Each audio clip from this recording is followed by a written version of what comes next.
Hey everyone, how's it going? Happy Friday. This is Dan Russo, the Chief Market Strategist at Chaikin Analytics. Wanted to come to you with some thoughts as we head into the final trading day of the week.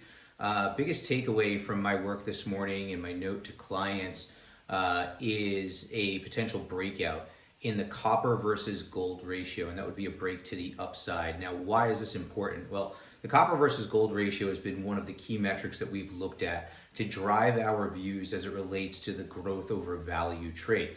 And if you look at a chart of the copper versus gold ratio, which I publish in my note every Friday, you can see that that chart has been in a downtrend for more than 2 years. And through that time frame, for the most part, growth has been a solid outperformer relative to value. However, over the past couple of months, we've seen that ratio begin to grind higher.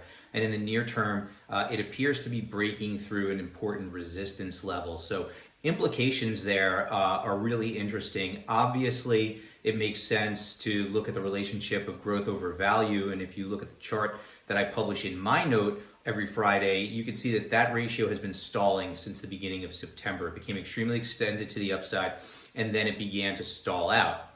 And it's been kind of grinding sideways ever since with declining or decreasing momentum. So I think that's important. If you look at a basket of the FanMag stocks, Facebook, Amazon, Netflix, Microsoft, Apple, Google, they've kind of gone nowhere for the past couple of months, both on an absolute and a relative basis. At the same time, you're starting to see areas of the market that had been underperformers, things like small caps, things like value, beginning to show better absolute and relative trends. As a matter of fact, in my note today, I highlight the fact that small cap value is on the verge of what we call a personality change, shifting from a big underperformer to potentially starting to outperform. That's all playing out as the 10-year yield has gone higher, the back end of the curve has gone higher, the yield curve has steepened. So as I kind of think about what does that mean, to me, a couple of possibilities there, but one is that maybe the market is beginning to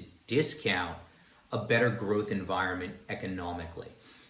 We saw China's most recent GDP print close to 5%. They printed 4.9%. We know that as we go on, we're going to start to lap the big declines here in the US as it related to COVID-19 and the GDP hit, right? So over the course of the next 4 quarters, in theory, economic growth should look better. And it appears that the market is beginning to take notice of that. I'll leave it with this. There's one other data point that jumped out at me in my work today, base metals. So you could take a fund like DBB, which is a base metals exchange traded product that's trading near all-time highs. So it's a confirming data point to some of what we're seeing across asset classes. We've been talking recently about certain industry groups. Back in June, we became more bullish on materials, right? At the same time, not at the same time, but about 8 weeks ago, we became more bullish on industrials. So I think where we want to start paying a lot of attention now is to the financials, where the regional banks had a really good day yesterday. And I mean, sentiment is so washed out in energy, right? It's not there yet for us, right? By all of our metrics, energy is still a do not touch, but you have to start paying attention to the fact that some of these trends could be changing. So that's what's on my radar screen as we head into the weekend. Hope everybody had a great week. I will be back next week with updated thoughts. Be well, be safe, have a great weekend.